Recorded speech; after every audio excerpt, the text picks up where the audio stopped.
నమస్కారం. శ్రీనిలయం కార్యక్రమానికి స్వాగతం.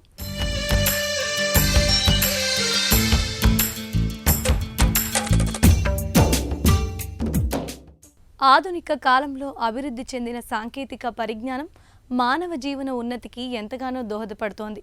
అంతేకాదు, మనిషి మనుగడకు అవసరమైన అన్ని రంగాల్లో శరవేగంగా మార్పులు సైతం చోటు చేసుకుంటున్నాయి. ఆ నేపథ్యంలో గృహ నిర్మాణ రంగంలో కూడా ఎవ్వరూ ఊహించినంత సాంకేతికతతో అభివృద్ధి చెందుతోంది. అందుకే పెద్దలు ఇల్లు కట్టి చూడు, పెళ్లి చేసి చూడు అని ఊరికే అనలేదు.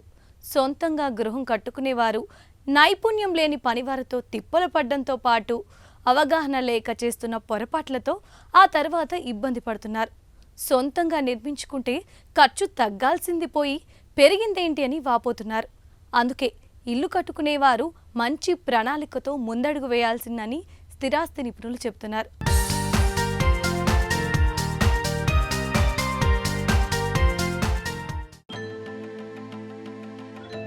హైదరాబాద్లో ఐటీ, టెక్నాలజీ కంపెనీలు ఇప్పటికే బలంగా వేళ్లూనుకున్నాయి. ఓఆర్ఆర్, మెట్రో రైలు విస్తరణతో వివిధ ప్రాంతాల మధ్య అనుసంధానత, ఆర్థిక కార్యకలాపాలు పెరిగాయి.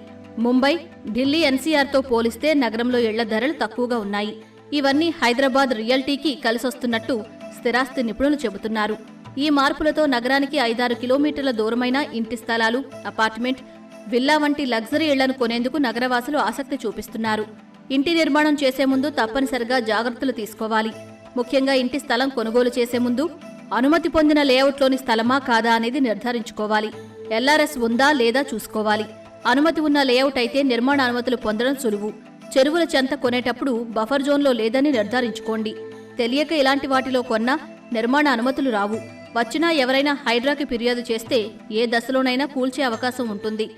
ఏ ప్రాపర్టీ కొన్నప్పుడైనా గవర్నమెంట్ పర్మిషన్ చెక్ చేసుకోవాలి. అంటే DTCP, GHMC, HMDA with RERA compulsory. RERA లేకుండా ఏ ప్రాజెక్టు కూడా కొనుక్కోకూడదు. బిల్డర్ ఎన్ని స్టోరీస్ చెప్పినా, ఏజెంట్స్ ఎన్ని స్టోరీస్ చెప్పినా మీ గ్రౌండ్ చెక్ రియాలిటీ చేసుకోవాలి. Legal opinion important, EC and community certificate important, link documents important, plus ఏ జోనింగ్లో వస్తుంది, రెసిడెన్షియల్ జోన్లో ఉందా, R1, R2, R3, R4లో ఉందా, కమర్షియల్ జోన్లో ఉందా, 111 జీవోలో ఉందా, FTLలో ఉందా, బఫర్ జోన్లో ఉందా, కన్జర్వేషన్, అంటే రకరకాలు ఉన్నాయన్నమాట. ప్రతిసారి పెరి అర్బన్ జోన్ అంటే ఓన్లీ 25% కట్టుకుంటాం. 111 జీవో అంటే 10% కంటే ఎక్కువ కట్టకూడదు. ఫామ్ ప్లాట్స్, అగ్రికల్చర్ అంటే చాలామంది ఫామ్ ప్లాట్స్ని రెసిడెన్షియల్ ప్లాట్ కింద అమ్ముతున్నారు, కొనేస్తున్నారు. ఎప్పుడైనా అగ్రికల్చర్ ల్యాండ్ ఏకర్స్లో అమ్ముతారు, ఫామ్ ప్లాట్స్ అనేది గుంటాస్లో అమ్ముతారు, రెసిడెన్షియల్ అనేది యార్డ్స్లో అమ్ముతారు, అపార్ట్మెంట్ అనేది స్క్వేర్ ఫీట్లో అమ్ముతారు, ఫీట్స్. So 4 units. కానీ చాలామంది గుంటాస్, స్క్వేర్ యార్డ్స్ని కన్వర్ట్ చేసి రెసిడెన్షియల్ ప్లాట్ అని అమ్ముతున్నారు.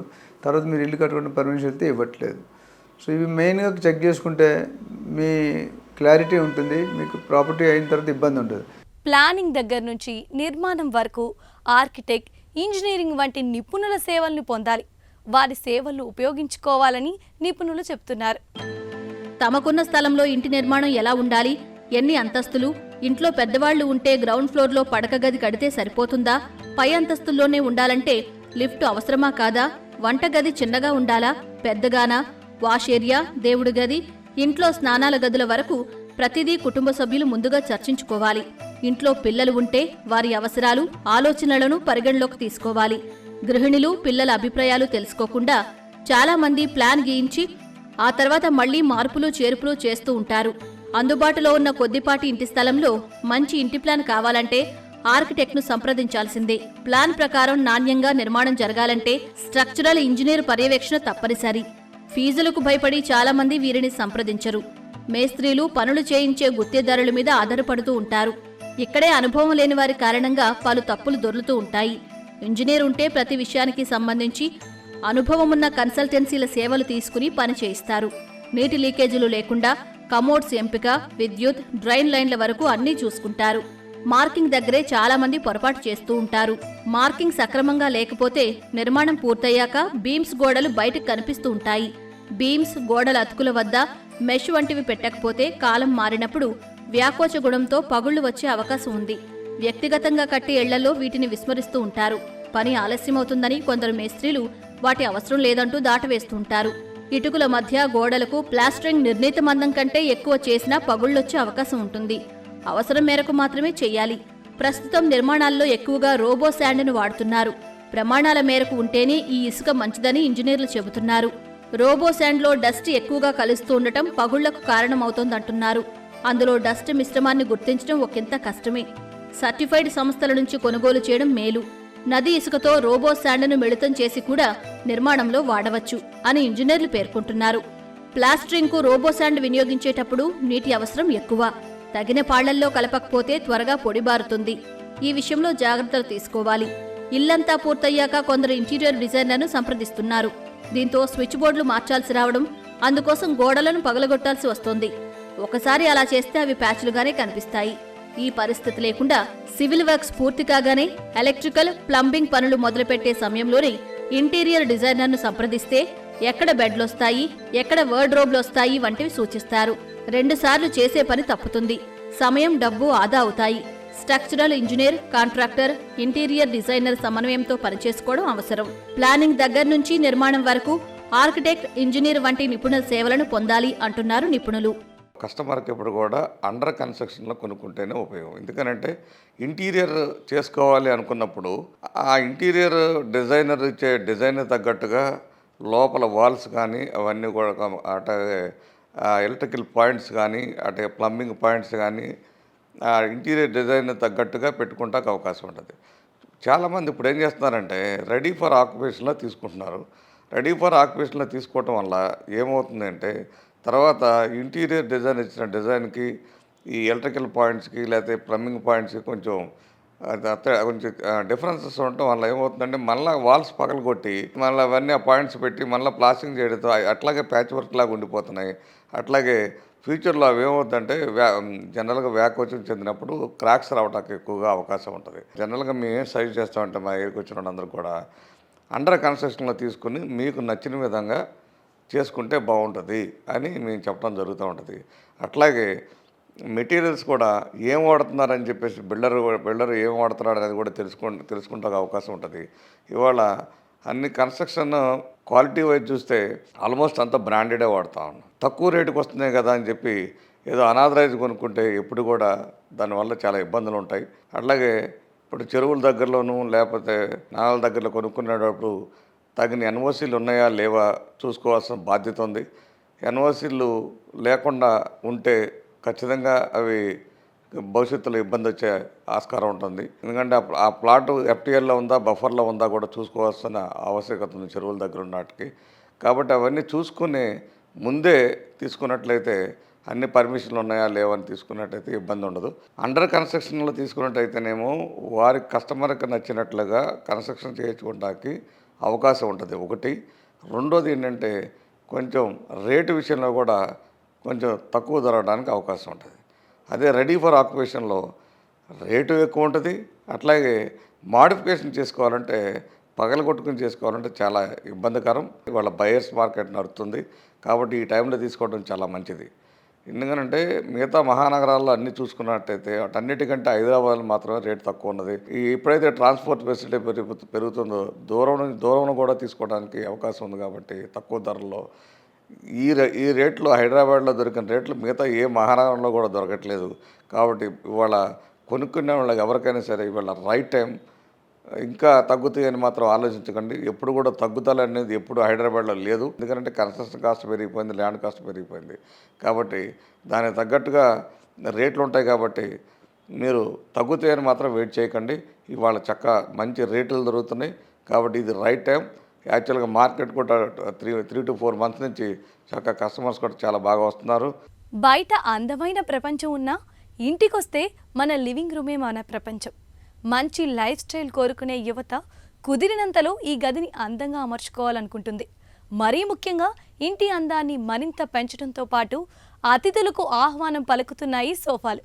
వీటిలో ఎన్నో రకాలు మార్కెట్లో లభ్యమవుతున్నాయి. కొందరు తమ ఇంటి స్థలానికి అనుగుణంగా ఉండేలా సోఫాలను ప్రత్యేకంగా తయారు చేయించుకుంటున్నారు. తమ హుందాను వాటి ద్వారా తెలియజేసే ప్రయత్నం చేస్తున్నారు. ప్రస్తుతం విద్యుత్తో పనిచేసే రిక్లైనింగ్ సోఫాలు అందుబాటులోకి వచ్చాయి. కూర్చోవడానికి వీలుగా ఉండడంతో పాటు పడుకోవడానికి అనువుగా వాటిని మార్చుకోవచ్చు. మరి రిక్లైనింగ్ సోఫాల ప్రత్యేకతలు శ్రీనిలయం గృహశోభలో మీకోసం.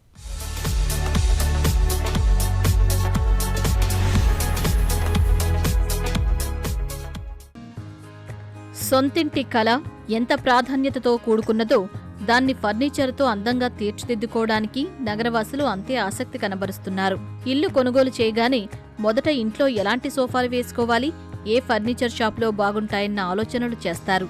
ఎక్కడ కొనుగోలు చేసుకోవాలి, ఇల్లు లేదా ఫ్లాట్లోని హాలు, అతిథుల సిట్టింగ్ గది, బెడ్రూమ్లో కూర్చునేందుకు ఎలాంటి ఏర్పాట్లు చేయాలో ప్రతి ఒక్కరూ తమ అభిరుచికి అనుగుణంగా ఆలోచనల్లో విహరిస్తూ ఉంటారు. దీనికి తగ్గట్టుగానే నగరంలో ప్రస్తుతం లెక్కకు మించి ఫర్నిచర్ షోరూంలు అందుబాటులోకొచ్చాయి. గూగుల్లో ఇలా పరిశోధిస్తే అలా షోరూంల వివరాలు ప్రత్యక్షమవుతున్నాయి. ఇంతేకాదండోయ్, మనకు కావలసిన అభిరుచికి తగిన ఫర్నిచర్ను అందించేందుకు సిద్ధంగా షోరూం నిర్వాహకులు వినియోగదారులకు ఎర్ర తివాచితో స్వాగతం పలుకుతున్నారు. ఒకప్పుడు మామూలుగా కూర్చునేందుకు సోఫాలుంటే చాలన్నట్లు అనుకునేవారు. తర్వాత చూసేందుకు అందంగా, కూర్చుంటే హాయిగా, నాణ్యతలో మెరుగ్గా ఉండే సోఫాలకు ప్రాధాన్యతనిచ్చేవారు. గత కొన్నేళ్లుగా మారుతున్న పరిస్థితులు, అత్యాధునిక అవసరాలకు అనుగుణంగా మార్కెట్లో వస్తున్న మార్పులను గమనిస్తూ సరికొత్త సోఫాల వైపు నగరవాసులు దృష్టి కేంద్రీకరిస్తున్నారు.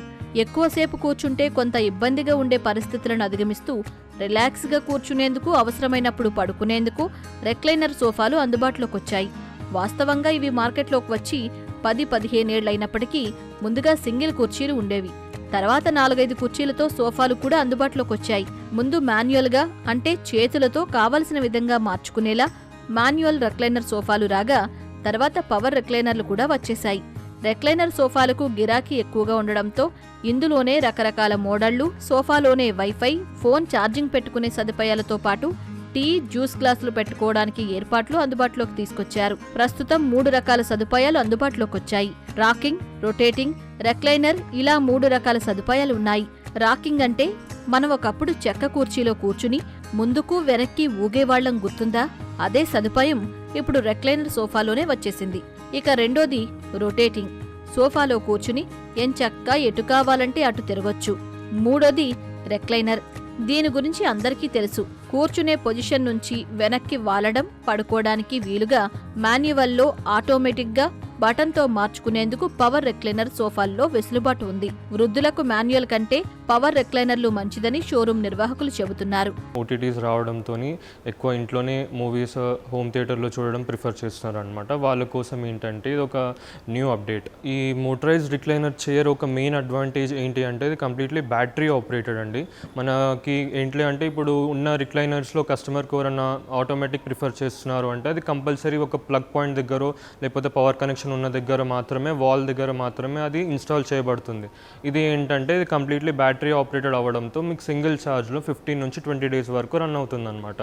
సో అలాంటప్పుడు మీరు ఏ రూమ్ కన్నా తీసుకెళ్ళచ్చు.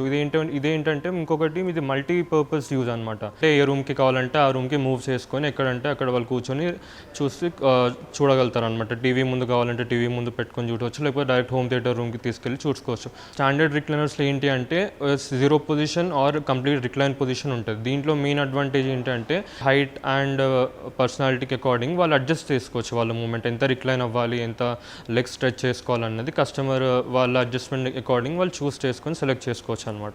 దీంట్లో వచ్చేసి కంప్లీట్లీ 2 టైప్స్ ఉంటాయి సార్. ఒకటి single motor and dual motor. Single మోటర్లో ఏంటి అంటే బ్యాక్ అండ్ లెగ్ సింక్రనైజ్డ్గా టిల్ట్ అవుతాయి అండ్ సింక్రనైజ్డ్గా మళ్ళీ క్లోజ్ అవుతాయి. డ్యూయల్ మోటర్లో అడ్వాంటేజ్ ఏంటి అంటే కొంతమంది రిక్లైన్ అవ్వాలి, కాకపోతే లెగ్స్ మనకి స్టాండర్డ్ సిట్టింగ్లోనే పొజిషన్లో ఉండాలని చెప్పి ప్రిఫర్ చేస్తారు. అలాంటి వాళ్ళ కోసం ఏంటంటే బ్యాక్కి సపరేట్ మోటార్ ఇచ్చాము, లెగ్స్కి సపరేట్ మోటార్ ఇచ్చాము. సో దేనికి దాన్ని సపరేట్గా కస్టమర్ అడ్జస్ట్ చేసుకోవచ్చు అనమాట. అది సింగిల్ మోటార్ అండ్ డ్యూయల్ మోటార్స్కి డిఫరెన్స్. ఇంకో మెయిన్ అడ్వాంటేజ్ ఏంటి అంటే దీన్ని మీరు కరెక్ట్ పవర్ పాయింట్ దగ్గరనే కనెక్షన్ ఇవ్వాల్సిన అవసరం లేదు. ఇది కంప్లీట్లీ బ్యాటరీ ఆపరేటెడ్. ఇక ఈ రెక్లైనర్తో పాటు మిగతా సోఫాల్లోనూ ధరకు తగినట్లు నాణ్యతతో కూడినవి మార్కెట్లో ఉన్నాయి. ఫ్యాబ్రిక్, మైక్రో ఫ్యాబ్రిక్తో పాటు లెదర్ సోఫాలు ఎక్కువగా అమ్ముడవుతున్నాయి. లెదర్లో ఆర్టిఫిషియల్, ఒరిజినల్ 2 రకాలున్నాయి. సహజంగా శుభ్రం చేసుకునేందుకు లెదర్ సోఫాలు బాగుంటాయి. కానీ ఫ్యాబ్రిక్తో తయారు చేసిన సోఫాలు కంఫర్ట్గా ఉంటాయి. వేడి ఎక్కువగా ఉండే ప్రాంతాల్లో లెదర్ కంటే ఫ్యాబ్రిక్ సోఫాలు వినియోగించడం మేలంటున్నారు. చాలా షోరూంలలో ఇండియన్, మలేషియన్, అమెరికన్, ఇటాలియన్ సోఫాలు కూడా అందుబాటులోకొచ్చాయి. ఆయా దేశాల్లో వాడుకలో ఉన్న సోఫాలు ప్రజల కోసం అందుబాటులోకి తీసుకొచ్చారు. సాధారణ సోఫాలు 10,000 రూపాయల నుంచి 1,00,000 ఆ పైనే ధరల్లో, రెక్లైనర్స్లో 25,000 నుంచి 2 లక్షల వరకు వివిధ రకాల ధరల్లో నాణ్యత, డిజైన్కు అనుగుణంగా మార్కెట్లో లభ్యమవుతున్నాయి. కొన్ని షోరూంల నిర్వాహకులు మనకు కావాల్సిన డిజైన్, రంగు సోఫాలు కూడా అందిస్తున్నారు. అయితే ఇలా కావాలంటే ఆర్డర్ ఇస్తే వాటిని తయారు చేసి డెలివరీ ఇస్తారు. గత కొన్నేళ్లుగా మారుతున్న పరిస్థితులు, అత్యాధునిక అవసరాలకు అనుగుణంగా మార్కెట్లో వస్తున్న మార్పులకు గమనిస్తూ సరికొత్త సోఫాల వైపు నగరవాసులు దృష్టి కేంద్రీకరిస్తున్నారు. ఎక్కువసేపు కూర్చుంటే కొంత ఇబ్బందిగా ఉండే పరిస్థితులను అధిగమిస్తూ రిలాక్స్గా కూర్చునేందుకు అవసరమైనప్పుడు పడుకునేందుకు రిక్లైనర్ సోఫాలు అందుబాటులోకి వచ్చాయి. రిక్లైనింగ్ సోఫాలకు గిరాకీ ఎక్కువగా ఉండడంతో ఇందులోనే రకరకాల మోడళ్లు, సోఫాలోనే వైఫై, ఫోన్ ఛార్జింగ్ పెట్టుకునే సదుపాయాలతో అందుబాటులోకి వచ్చాయి. మరి వాటికి సంబంధించిన మరిన్ని విశేషాలు ఇప్పుడు నిపుణుల మాటలో తెలుసుకుందాం. దీని ఫస్ట్ ఫంక్షన్ వచ్చి సామాన్యుల నుంచి ధనవంతుల వరకు సొంతింటి గురించి కలలు కన్ని వారుండరు. ఎన్నో ఏళ్లు కష్టపడి దాచుకున్న డబ్బుకు అసలైన విలువ, మరెన్నో ఆలోచనలకు అందమైన రూపమిచ్చేలా సొంతింటిని నిర్మించుకోవాలని అందరూ అనుకుంటారు. కావలసిన డబ్బు, స్థలం సమకూరిన తర్వాత ఇల్లు కట్టాలన్న ఆలోచన చేసుకుంటారు. మరి ఇళ్ల స్థలాలు, అపార్ట్మెంటు కొనే ముందుగా వాస్తును పరిశీలిస్తుంటారు. మరి ప్రేక్షకులు అడిగిన ప్రశ్నలకు సమాధానాలు వాస్తు నిపుణుల మాటలో తెలుసుకుందాం.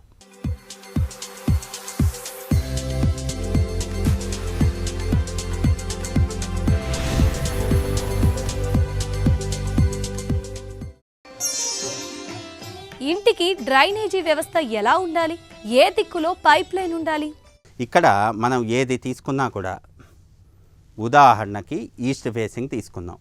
ఈ ఈస్ట్ ఫేసింగ్ రాజవీధికి ఇక్కడ డ్రైనేజ్ అనేటువంటిది చాలామంది సెప్టిక్ పిట్ అనేటువంటిది ఇక్కడ ఉత్తర వాయువ్యంలోనో లేకపోతే తూర్పు ఆగ్నేయంలోనో సెప్టిక్ పిట్ అనేటువంటిది తీసుకుంటున్నాం. అది ఓపెన్ డ్రైనేజ్ అయితే. అదేవిధంగా క్లోజ్డ్ డ్రైనేజ్ అయితే ఈ యొక్క సెప్టిక్ పిట్ అనేటువంటి అవసరం ఉండదు. ఇక్కడ చాలా జాగ్రత్తగా గుర్తుపెట్టుకోవాలి.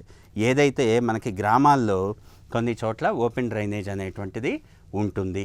ఇక్కడ కొన్ని సిటీస్లో కానివ్వండి, టౌన్స్లో కానివ్వండి, అంతా కూడా క్లోజ్డ్ డ్రైనేజ్. ఈ డ్రైనేజ్ అనేటువంటిది మనం ఎక్కడి నుండి తీసుకున్నా కూడా మొట్టమొదటిగా గుర్తుపెట్టుకోవాల్సింది ఈశాన్యం నుండి డ్రైనేజ్ అనేటువంటిది బయటికి కాంపౌండ్ నుండి వెళ్ళకూడదు. ఇది ముఖ్యంగా మనం గుర్తుపెట్టుకోవాల్సింది. అది ఇర్రెస్పెక్టివ్ ఆఫ్ రాజవీధి.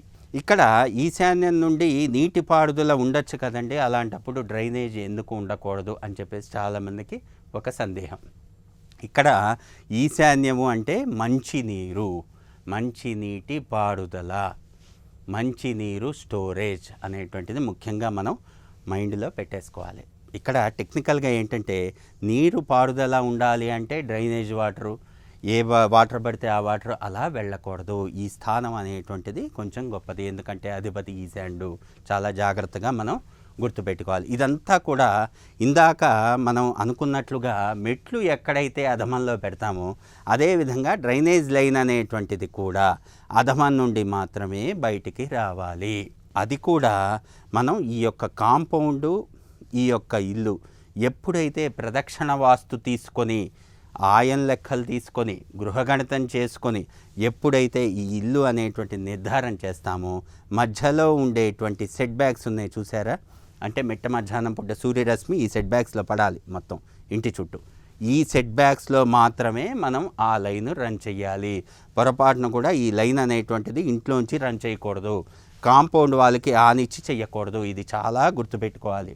అదేవిధంగా డ్రైనేజ్ అనేటువంటిది తూర్పు ఆగ్నేయం నుండి మాత్రమే తూర్పు రాజవీధికి మనం వాస్తు శాస్త్రరీత్యా తీసుకోవాలి. అదేవిధంగా వెస్ట్ రాజవీధికి ఏ విధంగా తీసుకోవాలి అనేటువంటిది మనం చూద్దాం. ఇక్కడ వెస్ట్ రాజవీధి ఉంది. వెస్ట్ రాజవీధికి మనం ఎక్కడ ఈశాన్యం అనేటువంటిది ఇక్కడ వస్తుంది. కాబట్టి మనం ఎక్కడి నుండి తీసుకుంటామంటే సౌత్ సెట్ బ్యాక్, అంటే మీకు టాయిలెట్స్ అన్నీ కూడా ఇటు వస్తాయి. ఈ విధంగా సౌత్ వైపు మనం డిజైన్ చేసుకుంటాం. ఇక్కడ నుండి ఈ డ్రైనేజ్ అనేటువంటిది నైరుతి మూల నుండి టర్న్ అయ్యి వాయువ్యం మూల నుండి బయటికి రావాలి. ఎందుకంటే రాజవీధి వెస్ట్ కదా. చాలామంది తెలియక ఈ డ్రైనేజ్ లైన్ అనేటువంటిది ఈ నైరుతి మూల నుండి బయటికి తీసుకుంటున్నారు. పొరపాటున కూడా అలా తీసుకోకూడదు. నైరుతి మూల నుండి డ్రైనేజ్ అనేటువంటిది బయటికి వెళ్తే యజమానికి స్థానబలం తగ్గుతుంది అని వాస్తుశాస్త్రం చెప్తోంది. కాబట్టి ఈ సౌత్ సెట్ బ్యాక్ నుండి వెస్ట్ వైపు ఇలా టర్న్ అయ్యి వెస్ట్ సెట్ బ్యాక్ నుండి ఇలా వాయువ్యం మూల నుండి ఈ గేటు పక్క నుండి ఈ విధంగా తీసుకోవాలి. ఇక్కడ ఉచ్చ కదా, ఈ ఉచ్చ నుండి కాకుండా ఇలా బయటికి మనం డ్రైనేజ్ అవుట్ అనేటువంటిది తీసుకోవాలి. అదేవిధంగా ఇక్కడ పొరపాటున కూడా మనకి ఈశాన్యం నుండి ఇట్లా తీసుకోకూడదు. అంటే ఈశాన్యం వైపు యాంటీ క్లాక్ వైజ్లో తీసుకొని ఈ విధంగా వాయువ్యం నుండి రాకూడదు. ఈశాన్యం వైపు డ్రైనేజ్ వాటర్ పారుదల అనేటువంటిది మంచిది కాదు అని వాస్తుశాస్త్రం చెప్తోంది. కాబట్టి దానికి తగ్గట్టుగా మాత్రమే మనం డ్రైనేజ్ అనేటువంటిది తీసుకోవాలి. అదేవిధంగా నార్త్ రాజవీధి ఉన్నప్పుడు ఈ యొక్క టాయిలెట్స్ అన్నీ కూడా వెస్ట్ జోన్లో వస్తాయి. కాబట్టి ఇలా ఉత్తర వాయువ్యం నుండి మాత్రమే డ్రైనేజ్ అనేటువంటిది మనం బయటికి తీసుకోవాలి. ఉత్తర వాయువ్యం నుండి ఈ యొక్క డ్రైనేజ్ అనేటువంటి బయటికి రావటం వల్ల ఎలాంటి ఇబ్బంది లేదు. ఇక్కడ పొరపాటున కూడా ఇలా తీసుకొని ఈశాన్యం నుండి తీసుకోకూడదు. అంటే ఇక్కడ కొన్ని టాయిలెట్స్ డిజైన్ చేసామనుకోండి, ఇక్కడ నుండి షార్ట్ కట్ కదా అని చెప్పేసి చాలామంది ఇలా ఇస్తూ ఉంటారు. పొరపాటున కూడా అలా తీసుకోకూడదు. అదేవిధంగా మీకు దక్షిణ రాజవీధి, ఇక్కడ దక్షిణ రాజవీధి అనగానే ఎటు తీసుకోవాలి? దక్షిణము. ఇక్కడ దక్షిణము అనగానే ఎటువైపు తీసుకోవాలి? డ్రైనేజ్ అనేటువంటివి టాయిలెట్స్ అన్నీ ఇటువైపు వస్తాయి. మీకు ఈస్ట్ జోన్లో టాయిలెట్స్ రావు కదా. ఇక్కడ నుండి డ్రైనేజ్ అనేటువంటివి తీసుకున్నప్పుడు ఇలా డౌన్ చేసి మీరు సౌత్ నుండి తీసుకోకుండా ఇలా టర్న్ చేసి రైట్ సైడ్ అంటే ఈస్ట్ వైపుకి టర్న్ చేసి ఇలా తీసుకోవచ్చు. లేకపోతే ఇక్కడ ఆగ్నేయముల నుండి బయటికి తీసుకోవచ్చు. పొరపాటున కూడా ఈశాన్యం వైపు తిప్పి డ్రైనేజ్ లైన్ అనేటువంటిది తీసుకోకూడదు. అంటే అది ఉత్తర ఈశాన్యమైన, తూర్పు ఈశాన్యమైన, నార్త్ ఈస్ట్ కార్నర్ నుండి అయినా పొరపాటున కూడా డ్రైనేజ్ అనేటువంటిది బయటికి వెళ్లకుండా మనం ఆ యొక్క విధి విధానం అనేటువంటిది చూసుకోవాలి. అదేవిధంగా సెప్టిక్ పిట్స్ ఉన్నప్పుడు కూడా ఏవైతే అధమ స్థానంలో ఉందో ఆ అధమ స్థానంలోకి డైరెక్ట్గా ఇవ్వటం అనేటువంటిది చెయ్యొచ్చు. ఇది పొరపాటున కూడా మనకి ఇంటి ఆచ్ఛేదంలోకి రాకూడదు. ఇల్లు ఇదైందనుకోండి, ఇంటి బయట మాత్రమే సెప్టిక్ పిట్స్ అనేటువంటివి ఉండాలి. ఇది ఈస్ట్ రాజవీధి అయితే, అంటే ఈ తూర్పాగ్నేయం, ఇది ఉత్తర వాయువ్యం. ఈ విధంగా మాత్రమే మనం తీసుకోవాలి. ఇది మెట్ల కిందకి పొరపాటున కూడా సెప్టిక్ పిట్స్ అనేటువంటివి రాకూడదు. మెట్లు అనేటువంటిది ఏంటంటే అధమం నుండి మనం ఒక్కొక్క మెట్టు ఎక్కి ఉచ్చలోకి వెళ్ళాలి. ఉచ్చ అంటే ప్రవేశ ద్వారంలోకి, ఫస్ట్ ఫ్లోర్లోకి వెళ్ళి ఆ ప్రవేశ ద్వారం నుండి ఇంటిలోకి వెళ్ళాలి. ఇక్కడ ఎప్పుడైతే సెప్టిక్ పిట్ మెట్ల కింద పెట్టామనుకోండి, మనం అధమంలో ఆ సెప్టిక్ పిట్ కింద ఉండటం వల్ల మనకి పురోగతి ఉండదు. కాబట్టి వాస్తుశాస్త్రరీత్యా ఎప్పుడు కూడా సెప్టిక్ పిట్ అనేటువంటిది స్టెప్స్ కింద తీసుకోకూడదు, ఇంటి ఆచ్ఛేదంలోకి తీసుకోకూడదు. మనం ఈ రెండు విషయాలు చాలా జాగ్రత్తగా తీసుకుని డ్రైనేజ్ లైన్స్ అనేటువంటివి అధమం నుండి మాత్రమే బయటికి పంపించి ఈశాన్యం నుండి బయటికి రాకుండా చూసుకుంటే ఆ ఇంట ఎలాంటి వాస్తు దోషము ఉండదు. ఇది నేటి శ్రీనిలయం. మరికొన్ని తాజా అంశాలతో వచ్చే వారం మళ్ళీ కలుద్దాం. అంతవరకు సెలవు. నమస్తే.